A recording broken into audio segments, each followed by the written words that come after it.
अस्सलाम वालेकुम जमात पंजम। आज का हमारा मौजू है सिफ़्त और मौसूफ़। तो हमारा जो आज हमने मश्क के सवाल करने हैं। आपका सवाल नंबर 5 है करने वाला।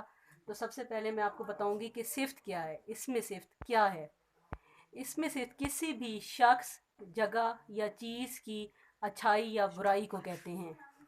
और मौसूफ़ जिस इसम की अच्छाई या बुराई बयान की जाए उसको मौसूफ़ कहते हैं।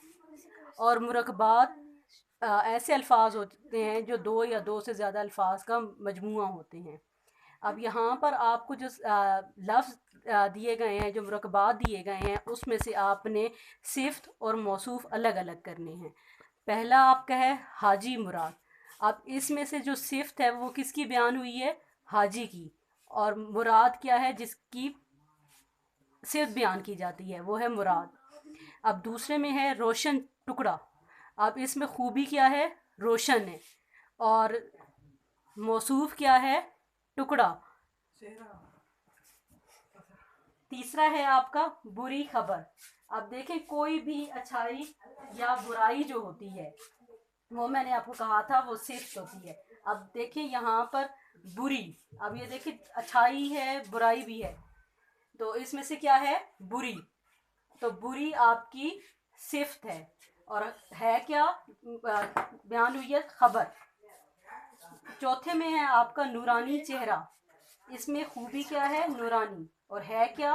नूरानी क्या चीज़ है? चेहरा नूरानी है।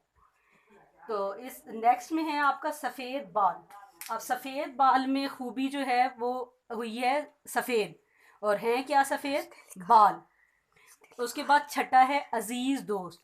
अब देखें ये भी दोस्त की अच्छाई बयान की गई है। अजीज़ जो सबसे प्यारा सबसे अच्छा होता है, तो अजीज़ सिफ्त में से आता है। और किस की चीज़ की खूबी बयान की गई है? दोस्त की। तो दोस्त आपका मौसूफ़ होगा। नंबर 7 में आपका बुरा हाल। तो बुरा हाल में सिफ्त मैंने जैसे आपको बताया था, खूबी या खामी दोनों चीज़ें इसमें आती हैं। तो बुरा आप में सिफ्त होगा इसमें। और हाल है, इसके हाल की बुराई बयान की गई है, तो हाल आपका मौसूफ है।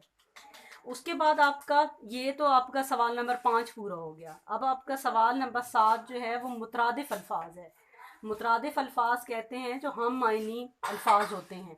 अब यहाँ पर आपको कुछ जुमले दिए गए हैं और आपको कहा गया है कि आप इन जुमलों के मुतरादिफ जो हैं वो सबक में से तलाश करके, सबक आपका कौन सा चल रहा है? हाजी मुराद।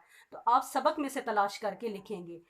पहला आपको यहाँ पर जुमला दिया गया है सब्जियां उगाता था। तो आपके सबक में जो इसका मुतरादिफ इस्तेमाल किया गया है वो उगाता की जगह काश्त करता था, ये इस्तेमाल हुआ है। दूसरा है आपका जुमला है गरीबों में तकसीम कर देता। तो आपके सबक में जो इसका मुतरादिफ दिया गया है तकसीम का, तो इसका मतलब है बांट देता था। उसके बाद तीसरा है कि रोशन चेहरा याद करके गमगीन थे। तो आपका इसमें आता है कि नूरानी चेहरा याद करके उदास थे। नंबर 4 पे है हमेशा जिंदा रहते हैं। इसका था सदा जिंदा रहते हैं। तो ये आपका आज का उन्वान था। तो जो मुझे लगता है आपको अच्छे तरीके से समझ आ गया होगा। अगर फिर भी कोई कन्फ्यूजन है तो आप मुझसे पूछ सकते हैं।